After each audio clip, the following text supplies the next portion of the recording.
Amazing Women Speak podcast, inspiring and motivating every Black woman to own, honor, and execute her amazing, individually and collectively, as it was established at birth. Good evening, and happy Sunday. I'm Crystal L. Gunn, and welcome to another episode of Amazing Women Speak. And thank you to those of you who have been riding with us from the beginning, and welcome to those of you who have just found us in season 4. Stick around, though. I promise you, you will be inspired. And while you're getting settled in for this episode, hit the share button and share Amazing Women Speak so your friends and followers can get in on this conversation. And another great conversation is about to be had. So what about those masks we wear? Some to protect ourselves, some so we can conform to societal expectations, and many masks are worn out of our fear of being truly seen. But what happens when we take off the mask and allow our authentic selves to shine? What happens when we shed the layers of pretense, letting go of the need to please others and embracing who we are at our core? It's a powerful freedom. And it comes with authenticity and living unapologetically in our truth. So let's talk about removing the mask, a path to liberation. But you know the drill. Before we do that, I have to bring on my BFF and thank her 1,000 times for saying yes to Amazing Women Speak and yes to my yesterday full of birthday joy. So welcome, my friend. How are you? Hello. Good evening, all. It is a joy to be here with you. Riding on the high of yesterday will make today even more special. For those who do not know, November 29th was my BFF's birthday. And we've been blessed with her amazing for 56 years. And I look forward to what this year is coming. Own all of them because you look incredible. I'm excited for this conversation tonight. And we cannot have this conversation without inviting some dope women into it. As you know, every week I say it is the fastest hour of our day. And so just like every other week, we will not spend time in shallow waters. We're going to go deep and we're going to have the conversations that need to be had so that we can talk about the power of removing the mask. So let's bring in our guests. Kimberly, come in and introduce yourself. Hello, good evening, everyone. I am Kimberly Phillips. I am a financial wellness coach and consultant. I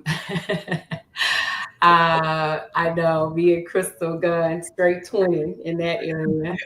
And my company is Blueprint Wealth Strategies, but my brand right now and my organization is Healing Your Money. And I coach people to have a better relationship with their money. I love it. Thank you. Welcome. Look forward to learning more about you and hearing your incredible story. Carlita, please join us and introduce yourself. Hello, my name is Carlita Williams, and I am the owner and founder of Mockery Zero Proof. In addition to being the director of strategic initiatives and strategies for the DPL Foundation. Welcome. Look forward to learning about Mockery Zero Proof. So let's dive into this conversation. Before you came on, I was saying and reminding our guest, is anybody getting feedback? Yep, I think it's Carlita. Is it me? So if you have yourself on 2 devices, just mute. I don't know why I'm giving feedback. I don't have another device on. Nope. Technology will try to get a hold of us, but we will not be defeated, as always. So we're going to go ahead and get started. Whatever platform you are listening from, please be a part of this conversation. Drop your questions, your comments in the chat. We would love to pull you in and hear your voices through this format. So this conversation really is about the masks that we wear and how do we get to liberation. And I want to do some level setting. And I want to talk about how we hold the word liberation. It's one of those words that's really out there right now. And oftentimes the word can get overused. So just for some level setting for folks, please, both of you, tell me what comes to mind and heart for you when you hear the word liberation. Kimberly. Oof. Wow. I would say for me, Michelle, it's the common thought would be freedom, right? But for me, it is the deepest freedom that you can achieve at the most authentic level without the approval of other people in every aspect of your life. So I'm going to ask each of us to do this just to try to get through this part of this tech issue. So if you're not speaking, mute yourself, and hopefully that will help with some of the feedback. And Kimberly, I'm going to invite you to repeat as best you can what you shared. Okay.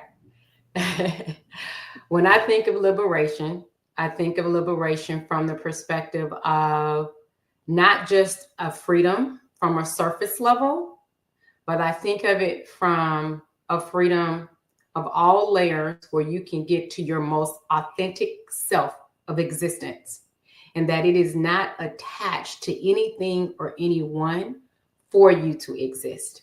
And that is in every aspect, in work, in money, in relationships, in your physical, in every part of yourself, being the most authentic self at every layer of you, and being liberated in that, and it not be defined by anything or anybody other than you and God, for me as a Christian, because I know we can have an audience that may not be.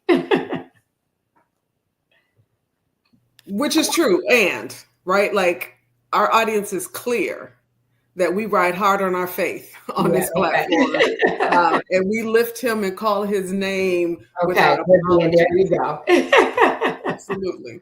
So Carlita, talk to us. What resonates? What do you hear? What do you feel when you think about liberation? Honestly, liberation for me has always meant, because again, I always say that my life has looked like, in my younger years, having these feelings, thoughts, and engagements with things that I didn't yet have a name or a concept for. But them being things that were very much so things that were coloring my world. And so liberation for me was something that began very, very early. And so I still hold it in the same way that I held it then, which was being released. And being released from things that were beyond my control because they existed in the hearts, minds, thoughts, wishes, and desires of others who either were a part of my life and directly connected to me, or who I'd chosen to bring into my life. And those who I've chosen have taught me just as many lessons about liberation being a release. Because in many ways, I've wanted to be liberated all my life. And so it has very much so looked like, because I wanted it so badly, I consistently called in situations, people, and occurrences that forced me to live up to that wish and desire. So that is what it meant to me then, and it still means to me now, to literally release. So let's start right there. I'm going to invite you to come back on, but I'm asking you to put yourself on mute for a second. So I really love the word released, right? Like it's a process, right? Freedom we think of as a state of being, a state of existence. So I like the word released because it requires you to go through something, right? It requires you to do something, to open your hands, open your mind, whatever it is, right? And so you talked about you discovered that early. And so a lot of our listeners, right, like we're still in the struggle trying to figure out, trying to get over. And one of the things I ask our guests to really think about is walking us through that part of their journey, right? Because it's easy to hear somebody's overcome story and say, that sounds good, but how did you get there, right? Like what steps did you take? And to recognize that liberation was your birthright, right? And that you very early discovered that there were things you want to be released. How did you get there? And when you talk about early on, like at what stage, teenage, early teens, young adult, at what point did you recognize that? And how did you get through that? So it's so interesting to me that I think the most common question I get is, how did you get there and how did you realize that so early? And I will quite simply say that because I didn't have a choice. When I was very young, I would say the first time that, again, I recognized, I of course didn't know the word liberation. I just knew the feeling of wanting to be released or seeing other people live their lives and saying to myself, I wish that they could be released. And that is what created that feeling and that engagement for me. But it is also what created my deep, deep love for women being released. Because as a young girl, starting at the age of like 6 or 7, I was just consistently put in front of these women who I just viewed as absolutely amazing. Being held onto, right? Held captive by someone, even if it was not a literal physical, captivity, it was mental, it was emotional. Whether they were being held by these standards or ideas that were being oppressed upon them, and this came through mother, aunts, friends of mother, friends of friends who would be around, and just watching their engagements with their significant others, just hearing the things that they were saying. And they just didn't, as a child, they just didn't sound like they were very happy about the way they were speaking about their lives. They didn't sound like they were joyful. They didn't sound like they were happy. They didn't sound like they were.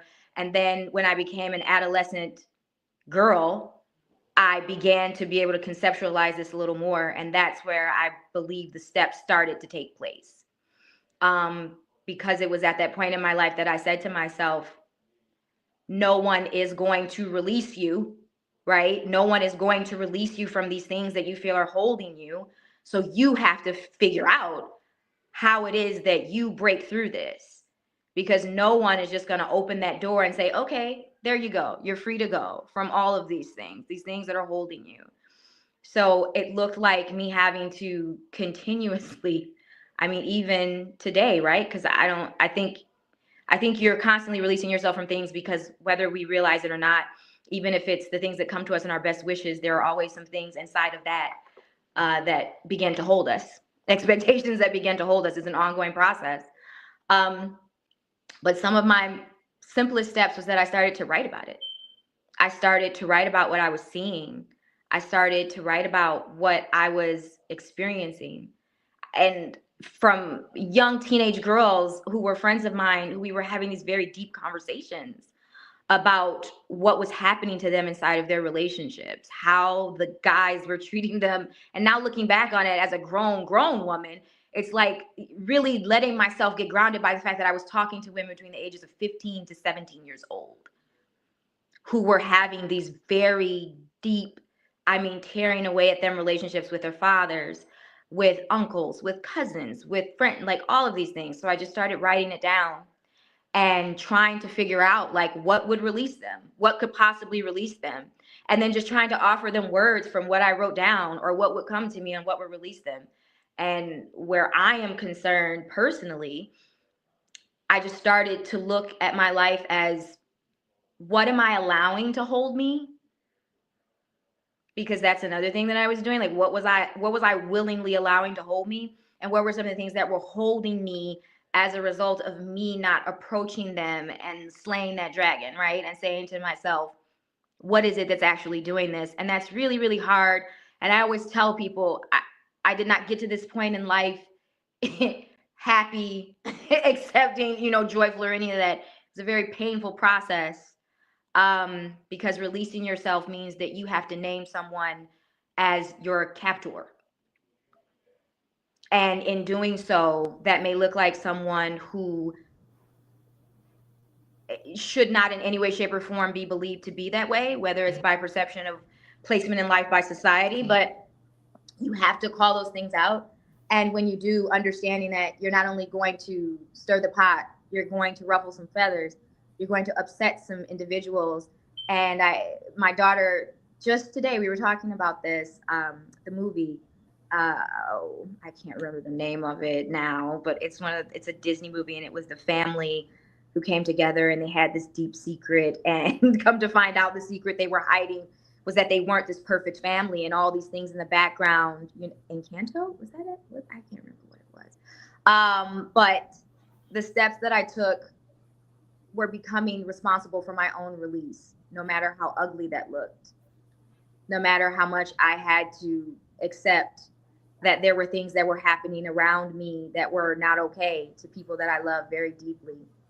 And then as I became a 20 and 30-year-old woman, it looked like really calling it out and saying, no, this is what I've been watching. This is what's been happening.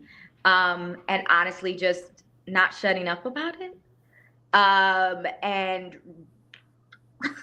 as my father would always say, I had been burning bras in his living room since I was 5 years old and trying to lead revolutions in his household all my life. And I was just born that way. I was just like, I love it. I was just born that way. So yeah, but I mean, steps would really look like just being extremely brutally honest with myself. Yeah, the power in naming, right, is so critical. And there's nothing more challenging to reckon with than a Black woman who has found her voice, right? And so to get to liberation, to get to freedom, there's this journey that we take. And Kimberly, you talked about your relationship with God, and there was a point where you recognized that you were in covenant with him, right? And you were going to hold him accountable to the things that he said were true. But before that point, you wore a mask to get through the things that you went through in your life, right? Before you said, no, I'm going to stand on his promises to me, and I can remove this mask and the world will see and accept me for who I am. Talk to us about the mask that you wore for survival, for society's sake, for the many reasons oftentimes we put a mask on before you get to sharing your liberation story. Talk to us about your journey. So, as a young infant, my mother, I was born in Detroit, and my mom was, I think, 20 when she had me. She already had my older sister. She was 17 when she had her. And so when she had me, the setup at that time wasn't great. And so she gave me up for adoption to her aunt down south in Alabama. And so I was raised in that family with my biological cousins, but raised as sisters and brothers. And so off the rip, I kind of was leaned into a space where I didn't grow up with my birth mom, and no one told me that she existed. And so by the time I had gotten to down south and grew up with my parents and my siblings, it was a home that was voiceless, actually. Liberation didn't even exist on no day, on no level. Secrets were our primary source of moving. Suffering in silence was our primary source of moving. Not upsetting the equilibrium in the home was our primary source of moving. And so we grew up making sure that the adults were okay. We grew up adult-centric, but not child-centered. So it was a lot of neglect emotionally. I don't think my parents had the capacity. They just didn't. And there wasn't an attunement, right? So attunement happens very early where the environment that you grow up in, so age 0 to 18 months are the first critical environments, is where you learn vibrations, is where you learn energy, is where you learn feelings. And people think, oh, they're just a baby. They don't, it's all happening very early, and you're internalizing it very early. So if you grew up in a home with fighting, with the alcoholic grandfather, beating my grandmother, my father, also violent. He was a disciplinarian, is what he would call it, but he learned that from his dad. And so it was a lot of chaos. It was a lot of chaos. And so when you grow up with that, you turn into what I think is now the coined word of being a people pleaser. All right. But you're not pleasing people at all. You're really just in survival mode, looking for love in all the right places, trying to have your voice merge with someone else's voice, because that was the only permission that you were given, to merge into with someone else's voice, someone else's opinion of you. Even if you thought you had a different opinion of you, if someone was louder, if they knew their voice well, if they were liberated, that platform took over the true you, because you merged into it, because you came up voiceless. And so by the time I got into my 20s and gotten through college and got a job and all of these things, I did all the things that the culture told me to do. I went to school, I got a degree, I got a job, a good job. And that's what my dad used to say, you need to keep that good job at the bank. So I was hired at the bank. I did great. I excelled well. I was being promoted, but I was powerless while being promoted. I was powerless in my own world. I could acquiesce. I could rescue people at very high levels, but I was dying at each season that I was in, from high school to college to career to trying to date. And it was showing up in all of my relationships. And so that liberation did not really come until much later. I just celebrated 51 in October. And my liberation probably didn't start happening until my 40s. And it wasn't because anybody gave me permission. It's because my body started to shut down and nothing that I was doing was working. And I got up one day at my office and I got ready to move and walk. And I didn't have the use of my legs. I didn't have the use of my legs. And I go to the doctor faithfully. I got a clean bill of health every year, took all my blood work, all my urine samples, all the things that they tell you to do. But what I had was not X-rayable, CT scannable, MRIable. It wasn't blood workable. They weren't going to find it.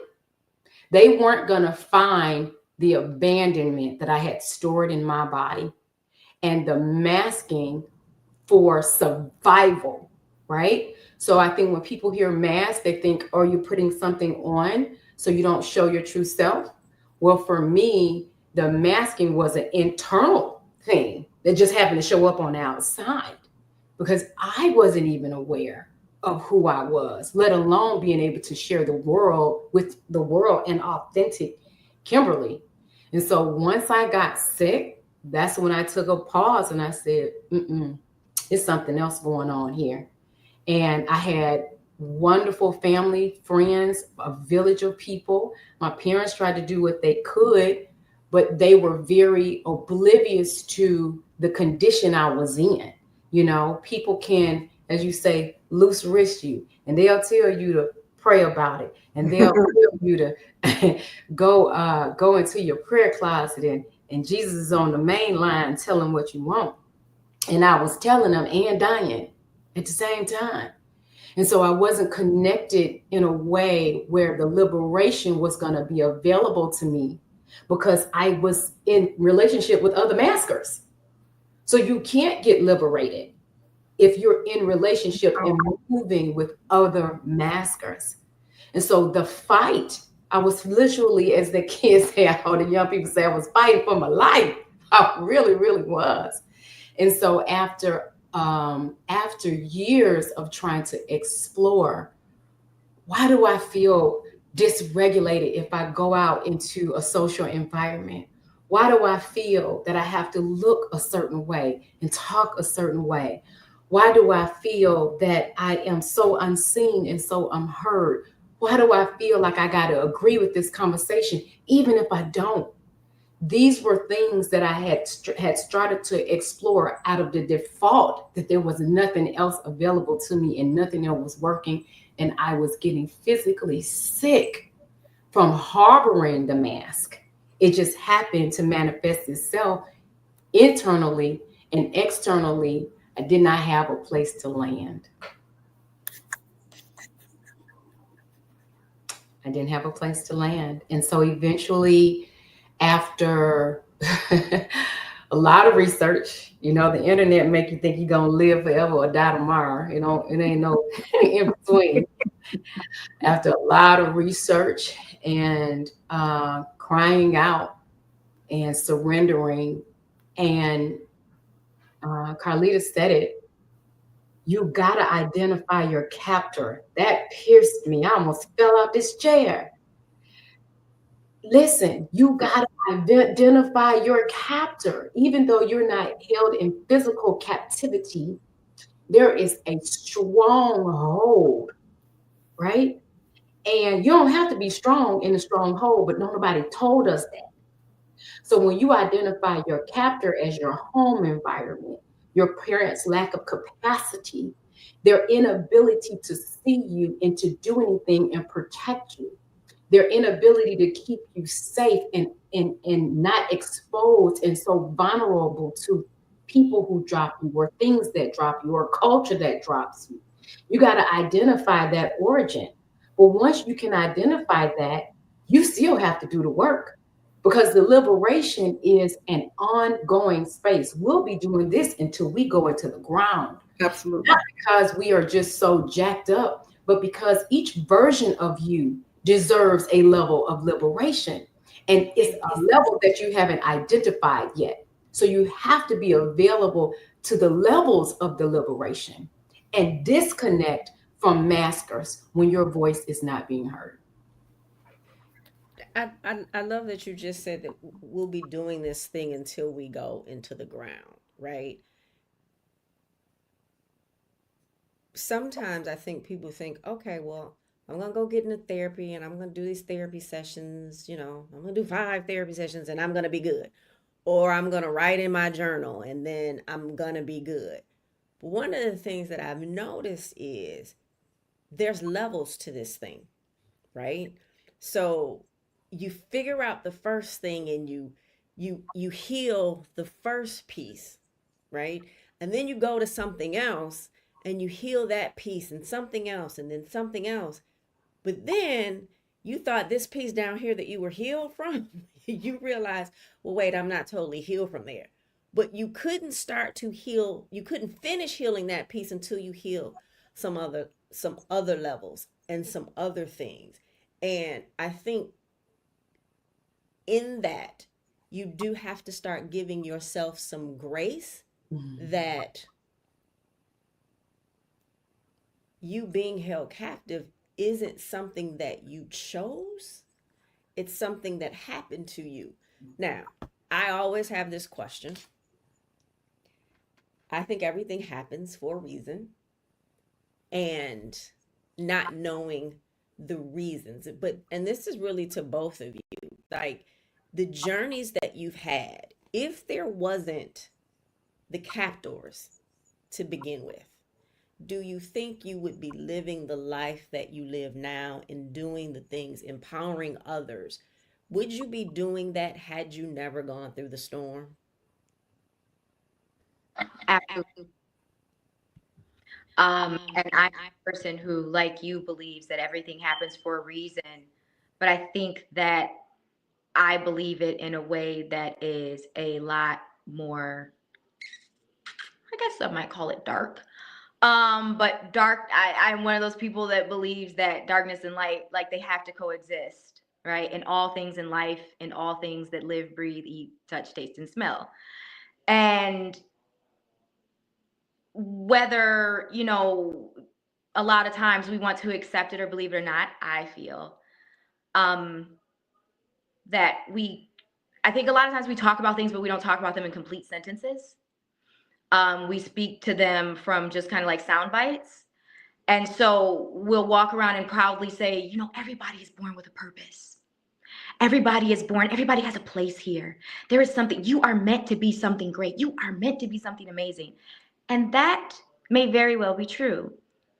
The other truth inside of that is that you were not born the person you are meant to become. You are born the person who has that assignment. You were born the person who has that desire. You were born the person who, depending on how you believe life goes, if you believe in afterlives and things like that, past lives, but you were brought here as an energetic being who had wishes and desires over your life and what your path looked like here as you began this iteration in this human vessel. And in order for that to happen, not unlike anything, whether you're trading for a decathlon or whether you're deciding that, you know, you want to pass an exam in order to get a professional position, at the beginning of your training for either one of those things, you could not pass the end. I was a lover of Zelda as a kid, and I related to life quite often.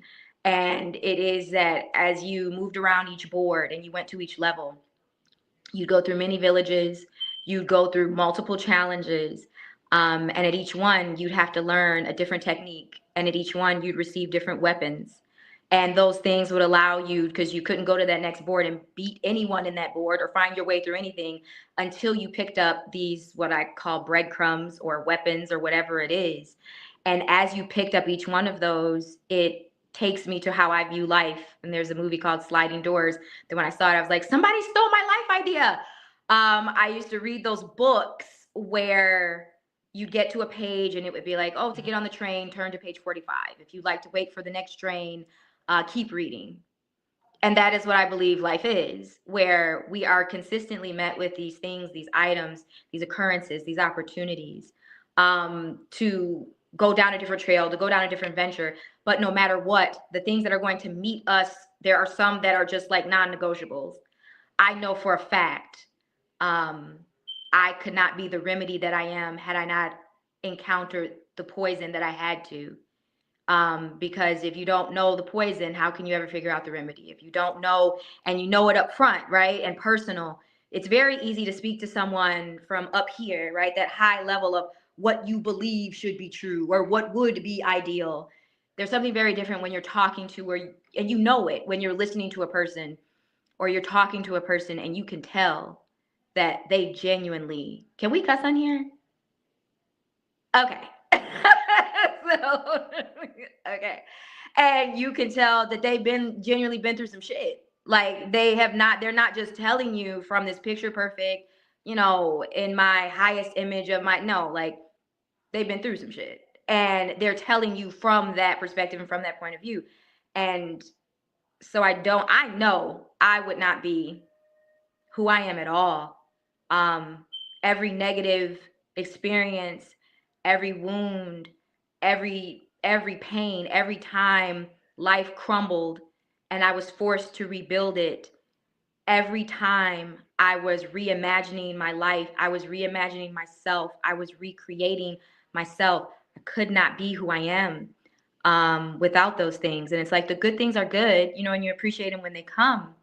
But the challenges, the things that feel like they are burning us alive sometimes, are the things that turn us into formidable forces because they hand us those weapons for that next level. They make us something. And there are some people who skip levels and they believe that they belong at level 5 when really they only have the weaponry for level 2. And then they come across a real ass level 5 and shit changes. So no, I know I couldn't be. And as many times people have asked me, like, would you go back and would you change it? I'm like, I wouldn't. I wouldn't. And if younger me saw me today, would she say, oh, Carlita, I would probably not. Yeah, so I'm with Carlita on that one, definitely. I feel and believe that when you do this life and this journey, right? Because we are all created in his image and his likeness. I recently, in my most recent years of trying to increase my relationship, and when I say increase, what I mean is I wanted a deeper relationship with Christ. I knew how to go to church and I knew how to do church, but I didn't know how to do a full-blown relationship, that intimate space with me and him. And so one of the things that I tried to do was study more around Jesus's later years, the last 3.5 years of his ministry, and understand what his real plight was. And so what his real plight was at that time was he truly was liberating people. He was pulling them from a place of sin. He had followers, not Instagram followers, but he truly had followers that were in alignment with his mission. He sent them out to go and teach, sent them to nations, sent them 2 by 2.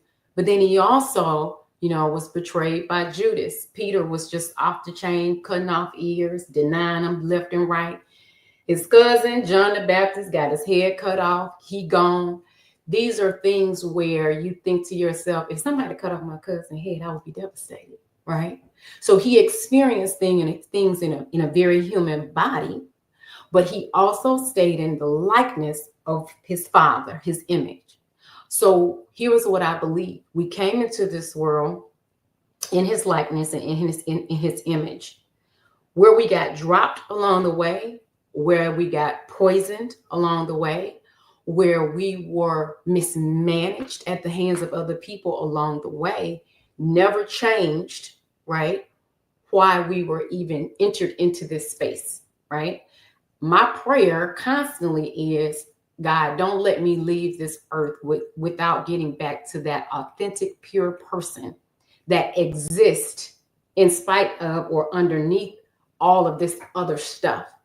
Did it shape me? Absolutely. Am I able to be powerful and empower? Yes, I am. But I'm also understanding that when he went to that cross for us, went for us. He was saying, I believe in what you are so strong that I'm willing to do this. So if he can liberate us from that level, the magnitude of going to the cross, for me, that means taking this journey, taking my poison, taking my hits, but the baseline wasn't ever supposed to be corroded by that. It was a part of the journey, right? When I look at how, my God, you talk about therapy. I'm at my 5th therapist. I started therapy when I was 26 years old, and I'm at my 5th therapist. And the other day I was in my therapy session and I was frustrated and I was told I was tired, and I don't understand why this is not moving faster. And she said, well, Kim, my mother passed away. My my life mother that raised me, and my adoptive mother, she passed away in February. And she said, well, this Kim ain't never been in therapy. And I said, what Kim? She said, the grieving Kim. She ain't never been in therapy, because I kept telling her, I've been in therapy. I've been doing this, because, we will grade our own paper. She was like, but this Kim hadn't been in therapy. A grieving Kim hadn't been in therapy. Michelle Harper is a personal trainer. I trained with her for 2 months. I think I cried 48 of the 60 days that we were together. Every session I was boohooing because I was grieving so bad. So she was like, why can't you give yourself permission to be this Kim, this grieving Kim at this moment? Okay? Because she still has a path to pass through the grief, but not necessarily forcing me to move on, but forcing me to access myself differently. So as long as I keep accessing at each level, as you say, and we get tools at each level, as you say, there is no way we're going to ever really deviate from that point of origin of what his design was. And I just can't keep saying, well, God, give me a sign. I've got an assignment. I don't need an assign. I don't need a sign. I got an assignment. And that is just giving, coming through. What portal we travel it through, how we do it, whether we're trainers, coaches, consultants, social workers, whatever we are, at the core nucleus of our heart is to make sure that he is glorified and that we continue to access the spaces that he designed inside of us to travel through this journey, but to truly liberate others through our liberation, with him being the point of origin, no matter what the culture or people have done to us. Now, I don't know if I answered the question, but I felt like that was a good answer. Whatever the question was. Whatever it was. Absolutely. Kimberly, nobody will ever argue when you bring the man into the room. Like, who can argue with that? Yeah, I hate to sound like a preacher, but it's the only reason I'm here. He saved. Don't hate to speak your the only truth. reason I'm here. It's the only reason. You hate to speak your truth. Right. Like, so oftentimes we know people, or we ourselves have lived in what I call open air prisons, right? The comforts of life will keep us in a place that's not meant to serve us, right? We will wear a mask that we know is uncomfortable and doesn't fit where we want to go or how we're truly feeling. And yet that comfort, right? Like, we will hold on to, I'm going to dance with the devil I know. Yeah. That whole concept, right? And so we are living in open air prisons. We could free ourselves if we chose to, right? Like, we could be liberated from those, and yet, right? There's a cost. Yep. There's a cost. Even if it's ultimately going to serve us, there's a cost. Carlita, talk to us about your cost of the release, the cost of liberation for you. Well,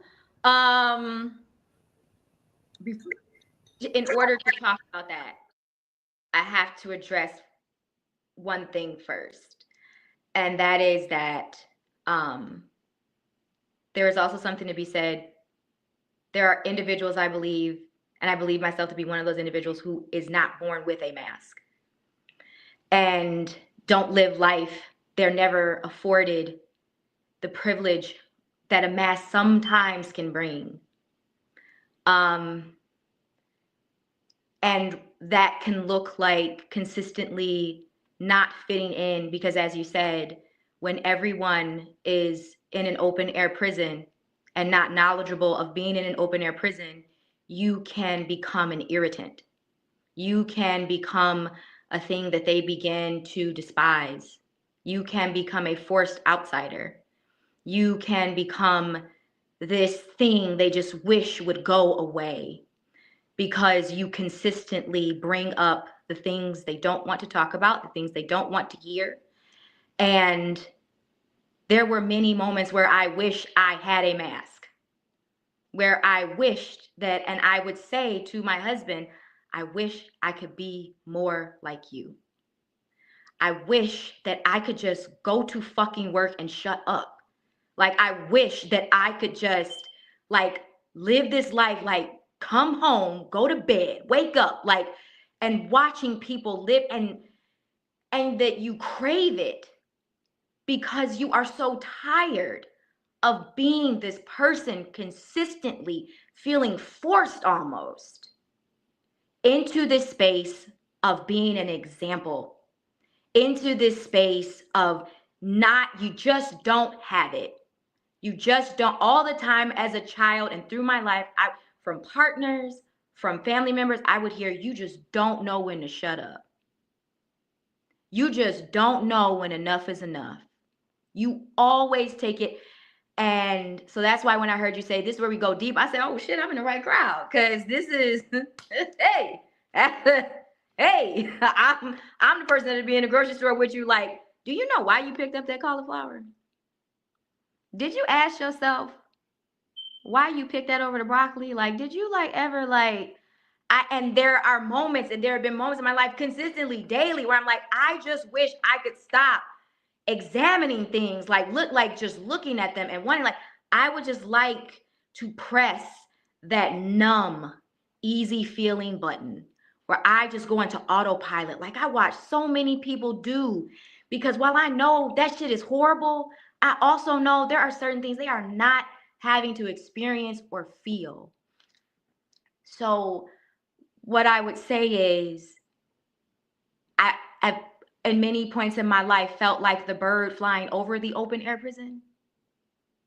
Like, caw, like, it's open, my dude. Like, I'm saying this because it's open. Like, I'm calling out to you, like, like I'm trying to let you know you can hear me because there's nothing over you.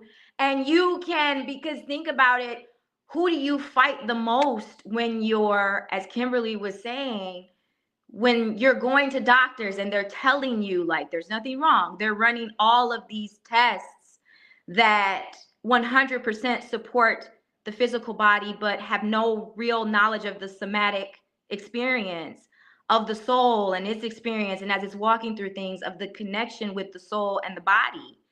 And if you have individuals who are more connected to the soul's experience, who are not as bogged down inside of the body and as things are, well, you throw a rock at that bird. Like you literally throw a rock at that bird because you tired of them, like reminding you, because no matter how you look at it, if you can look up, you know that you are in fact in an open air prison, but you don't want to look up. Because looking up means the sun gets in your eyes and you get blinded and you get forced to figure out how to make sunglasses. And you are now forced to figure out how to climb high enough. So yeah, that's what that has looked like for me. Through my life, I have at times been envious of people in that open air prison. Yeah, it's cost me my family. I'm hardly in any relationship with my siblings at this point. It is a choice that I have made. It has cost me to be a risk taker. I was very risk averse. Unlike Carlita, I grew up just very voiceless, and I would go along to get along and merge into other people's worlds. So when now I want to have a voice, it's costing me a lot of discomfort in my body, a dysregulated nervous system, costing me for people, they want to push me back down now. I've had a sibling tell me, well, your narrative, you can't push your narrative on everybody. I said, well, I'm not pushing it on everybody, but I'm not going to be heard either. Well, that was new, right? Because Kim was going to go along to get along. She was going to be the happy Kim. She was going to be the Kim that made everybody felt better. And so it cost me my family. It cost me a transition in my body, because my body was so used to holding and internalizing what was being left unsaid. Then when I was trying to make a transition, it went into survival mode. And it was like, what are you doing? Wait, we don't know. We're not comfortable over here. What? You about to speak up? What? You about to have a boundary? It would literally go into a shake. And so it was costing me my health. It was costing me my ability to be authentic. So there's this book I read, and it talked about the adaptive self and the authentic self. It describes the adaptive self as, so Crystal, let's say it's me and you. We're 8, 9 years old. We're on the playground. I know they don't do that anymore, but we're outside playing on recess, and a kid scrapes their knee, and you go and help the kid and get a first aid kit. And the teacher says, oh my God, Crystal, you're such a good helper. You're such a good helper. And they take you in and they say, hey, help me with the classroom. Help me with these books. And then I'm on that same playground and I'm organizing a kickball tournament. And the teacher sees me and says, oh my God, Kim, you're such a great leader. You come in, you become the hall monitor today. And so these narratives start being pushed. And then someone else sees that, and they continue to give you the path that they see that is more of a benefit to them. They didn't see you on the playground when you were helping the kid and said, Crystal, you should be a nurse. They said you should be a helper. So then the authentic self wants to be the nurse. And she comes out because she's like, this helper thing ain't helping me. So it goes to the authentic self, and it says, if you have not been given and driven in a space where the most authentic self has had a path to thrive, and you've been adaptive, your authentic self will come out in a rage and ready to fight. And that was me. So it cost me grieving my adaptive self because she kept me in survival mode. And people always talk about, what would you say to your younger self? I don't talk to her no more. I talk to the 65-year-old. And she's like, bitch, get it together. Okay? We're not going to keep on this path. All right? We're not going to keep on this path. So it costs you to grieve your former self. But there is something waiting for you. So powerful. So powerful. Both of your stories and the journey that brought you to liberation, to freedom, to releasing. So very powerful. And we're so very grateful for your vulnerability to share that with us, to share that with our listeners.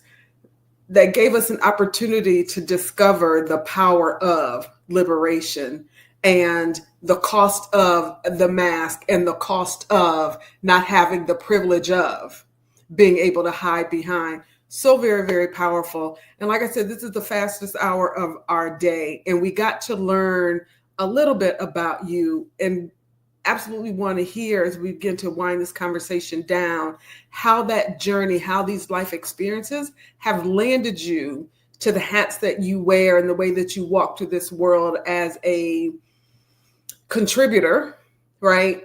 In the seats that you hold. I really do want to hear about Mockery Zero Proof. So quite honestly, it made me very comfortable with being on the outside. And that made me very comfortable with believing in my wild ideas, dreams, and being very comfortable with listening to my own voice. Going back to your first question, like Mockery came because I had spent so much of my life following myself, because when I would say something, other people would look at me like I was insane. And I just became very, very comfortable with the idea of, you know what, because I would watch other people do things and I'd be like, I said that. Like, I said that. And then I was like, you know what, why don't you stop saying it and like waiting, for other people to like agree or using them as soundboards? And why don't you just start like doing what you want to do? And that's what I did. And Mockery came to me. I always say Mockery is not mine. Mockery was never meant to be a business. Mockery was one of my most recent healing journeys that I was on inside of quarantine. And I was literally in the bathroom. I had decided I was gonna like lower how much I was drinking. I never drank a ton. I was a social drinker at best. But at the end of the day, it was like, but why am I inside of this space? I'm literally locked in my home, and I've talked to all these people, and we've all said like, oh my gosh, if I just had my life to myself, like I just do what I wanted to, if I had more time at home, I would be the president. But here we all were like clinging to normalcy, just trying to continue the same. And it came to me, the name, what it was going to be, why it needed to happen. I always say that I am obedient to the creator. Whenever something comes through, I am obedient. I may not at first understand, and I did not understand with Mockery at the beginning as to why I was being called to turn it into a business and an offering. And that was the moment that I realized that it was less of a business and more of a mission. And inside of that, it looked like standing it up. And so the mission of Mockery is to allow people to begin to engage with their truest selves, being as present as they can, which is wildly hard in today's world, especially with social media and everything else, begging for our attention. Being present is literally like a luxury, and having people be present with you is like a luxury. And alcohol, speaking of masks, only served as a mask in many cases. A lot of people will apologize. Like, I met people in my 3 years of non-alcoholic bartending who would tell me like, yeah, I'm trying, and they would start beating themselves up. And I'm like, don't do that. You live in a place where you were indoctrinated into this tradition. At the point that you turn 21, the very first thing people hand you is, oh, you can drink now. Like, that's what you get. Like, you don't get, oh, you can do this. Oh, you can form an LLC. Oh, you can form, that's not what you get. You get, oh, you can drink. And so it's not anyone's fault that they were born into this tradition. And at the point that they decide to go off and figure out what that looks like on the other side of that, speaking to Kimberly's point, like when their bodies are telling them, like, I hear people saying, yeah, when I drink, like, I feel like this, I feel like that. But nobody was, setting it down or letting it go, because you hear everyone talk about an open air prison. You hear everyone, like, hangover is common. It's so common that it's societally accepted. It's acceptable. Like, people create hangover bags that they take on their, bachelorette weekends for people who are going to be attending them with them. Like, it got ingrained into our lives and society. And here's the other thing, like, there's nothing wrong with having an alcoholic beverage at all. There is also an opportunity to have more options. And so that's what Mockery is. It's more options. And so the shop itself is built on the idea of individuals coming in to come together, to speak, to engage, to have moments where they are simply themselves, right? Go on a date. I love them. I love them. Then a couple months down the road, they are not who I met. You are right. They are not who they met. They had on the mask of 5 Cosmopolitans and 2 Mike's Hard Lemonades and 3 Long Island iced teas. They were not, in fact, who you met, and that's fine. But that's what Mockery is. The mission behind it is creating elevated, zero-proof cocktails. The bottle shop itself is for folks to come in who are adults, who want to go beyond that idea of soda and a mixer and all that sugar, and come in and see what it looks like to find out about zero-proof alcoholics, zero-proof non-alcoholic spirits. But the main mission is for people to fall in love with themselves in a way that they never have, and connecting with others in a very genuine way, and being extremely present. Where is the shop? It is located at 7400 West McNichols. I am sitting right in the footsteps of U of D Mercy. Right there in that corridor, that historic corridor with other neighborhood favorites like Detroit Sip. I am 2 doors down from that, but I sit right on the corner with the Aaliyah mural on the side of the building. Soft opening was yesterday. It was absolutely amazing. Really excited to continue to bring it. Did a Friendsgiving that was completely, alcohol free. And even on my Instagram, I just stood and recorded the room. I just got a sound bite of the room and put it up my social media. And I said, want to know what a party full of adults with no alcohol sounds like? It sounded amazing. It was beautiful. There was laughing, there was talking, there was chattering, like all those things, like bringing people out of this tradition, to create a new one, to create a new tradition, to create a new way, to create some new options. And that's what it's about. I absolutely love that. Absolutely love that. What a powerful way of redefining social gatherings. Thank you for that. So, Kimberly Phillips, healing through finances, especially as we get ready to go into the holiday season, where we often spend what we do not have to make people happy who do not know how to be happy with the things that they're given anyway. How and why were you called to that space? So healing your money came through watching us suffer. And watching our financial decisions suffer at the hands of trauma. And it doesn't have to be childhood trauma. It could just generational trauma. We can just start with that. So this year I decided that I would start back coaching clients because I'd been a financial coach, but it was just really hard. People didn't want to pay, people didn't want to do. It was just hard. And so I got out of that and kind of went into workshops and corporate wellness. And then I circled back this year to coaching clients. And I just had women of all ages who would get on calls with me. We're trying to work through the budget, but they are crying. I'm asking them some very tough questions. Why are you spending money that you don't have? Why are you in this relationship that is abusive and still trying to pour money into it? What is driving that? And so asking some really, really tough questions. I want to help people rewrite their financial story and then go from moving singular. Once you get your stuff together, then can that trickle to your family? And then once you get that together, can we get to the village? Because ultimately, each generation of us is starting over. The kids shouldn't be in debt the way we're in debt. It's just insane. And so we're just not having the tough conversations that we need to have to understand why trauma or why Programming, learned programming is showing up in your money decisions. Money solves money problems. Emotional solutions solve emotional problems. They don't solve each other. And right now we are using them to solve the other one. And we are in dire straits. And so I believe, and so healing your money birthed out of a God calling who showed me I have to, or he needs me to, in a level of obedience, take people from the place that they are in their programming and moving them to their power by unlearning what they think they know and give them new information and a new path to build wealth, but also to build health around why you do what you do.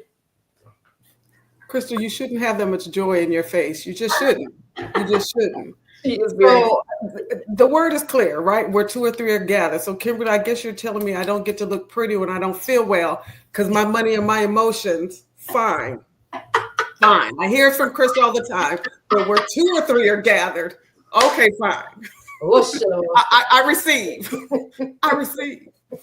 Thank you, ladies, so very much. What a powerful conversation. And despite technology not wanting us to be in a collective where that laughter and those aha moments could be heard, like you definitely could see them. Yeah. And so I'm so very grateful that we got to spend this time together, learning about each other, hearing more about what it means to release ourselves and to own this liberation that we were entitled to, that we are entitled to. And there is a path through in this ongoing journey. So thank you very much, both of you. This has been an absolute amazing conversation that absolutely could have gone on beyond the top of our hour. Crystal. Wrong button. I have been literally nodding my head throughout this whole this whole conversation. You two are extremely powerful, extremely amazing. I appreciate your transparency, the honesty, because it's not always easy to share your story, but somebody uh, healed a little bit today. Somebody now has the courage to say, oh, you know what?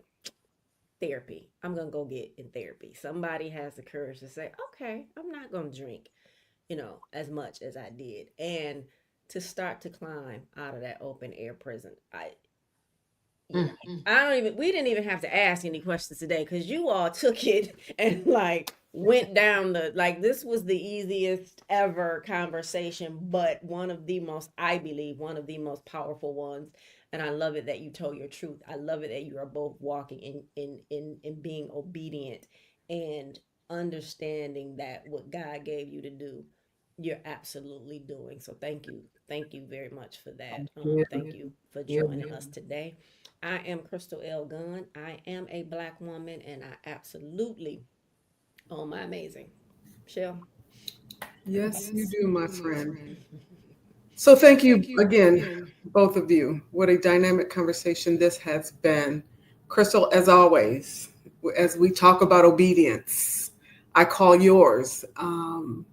Because of that obedience, this platform exists. And because of your obedience, you continue to change lives for women who have yet to be in a physical room with you. Your gift is undeniable. And I'm so very grateful that I get to share this platform with you every Sunday, but I get to walk through life with you. And that's the greatest gift that I could be given for a woman that I get to call my best friend. So I thank you for your obedience. And I continue to celebrate you because it was established at birth that there was something greater for you. And I look forward to what this upcoming year of your birth has. I am honored to call you my friend. Thank you all for joining us. I am beyond blessed to have been a part of this amazing conversation. Carlita, Kimberly, you are absolute powerhouses. And I'm so very grateful to have been in this space with you. I got better today. I gained some knowledge and some wisdom and some heartfelt space that I didn't think I had room to hold. And yet you gave room for me to be poured into just a little bit more. So I thank both of you. My name is Michelle Harper. I am a Black woman, and without apology, I will continue to own my amazing. Carlita. This was absolutely awesome. I just really, really enjoyed it. Like I said, I knew I was in the right place. I always say deep is my safe word. So as soon as I hear deep, I'm like, yes, let's go. This is my kind of thing. Like, grab me a napkin because I'm about to go in. So this was wonderful. This was a great way to end an awesome weekend. Everything happens for a reason, and I believe that this happened for a reason. The day after, I stepped into the space that I am in with the brick and mortar. So this was wonderful, and it was wonderful to talk to all of you, to hear from all of you. Kimberly, yes, girl. And as you were talking, like every nod, everything, it was, trust me, it was coming from a very genuine place and space because yes. And if no one has ever told you that they see you, I see you. And appreciate that you allowed yourself to be seen. So absolutely wonderful. My name is Carlita Williams. And as Michelle said, with no apologies, with no hesitations, I will forever and always, always uphold, hold, and present and represent for my amazing. I love it. Thank you, Carlita. Kimberly. Oh my God, I'm so full. I'm doing everything not to fall on this floor. Like, you all are everything. I have so many girl crushes right now. I don't even know what to do. First of all, Carlita then gave us a bird call. That liberated me, period. Like, period. The bird call took me out. Crystal Gunn, girl, listen, happy birthday to you from our day one. We are day ones. I mean, literally from day one, you could just see and you could hear who she was through and through, without her ever even really telling me who she was. That met me before she ever really said who she was. Michelle, I've worked with her. We've shared some time and space together. Here's what I know to be true. Black women, we talk about Black women. We talk about our magic. We talk about our resilience.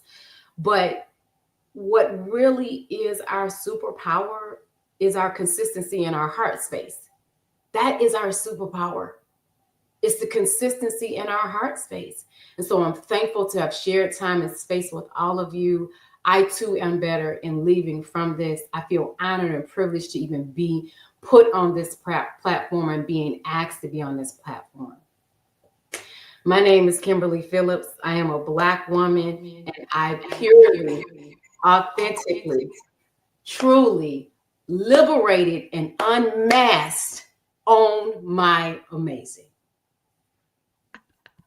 I love it. I love it. I love it. You guys are absolutely awesome. The Amazing Women Speak podcast is sponsored by the Amazing Woman Network, which was created to unite and empower Black women globally, focusing on our core pillars of reclaiming our personal power, mind, body, and spirit, reclaiming our financial power, and increasing our social involvement. I think everybody listening got a little better today. Please find Amazing Women Speak on Facebook, Instagram, YouTube, Twitter, LinkedIn, and Spotify, whatever your favorite platform is. Like, subscribe, turn notifications on. Take a look at past episodes. Look at the topics. Find the ones that speak to your soul. I promise you there will be many. Thank you all for joining us this evening. Thank you for the newcomers and to those who tune in each and every week. We love and appreciate your support and look forward to seeing you next Sunday, where our topic will be letting go to grow, releasing what no longer serves you. Thank you so much. Have a good night.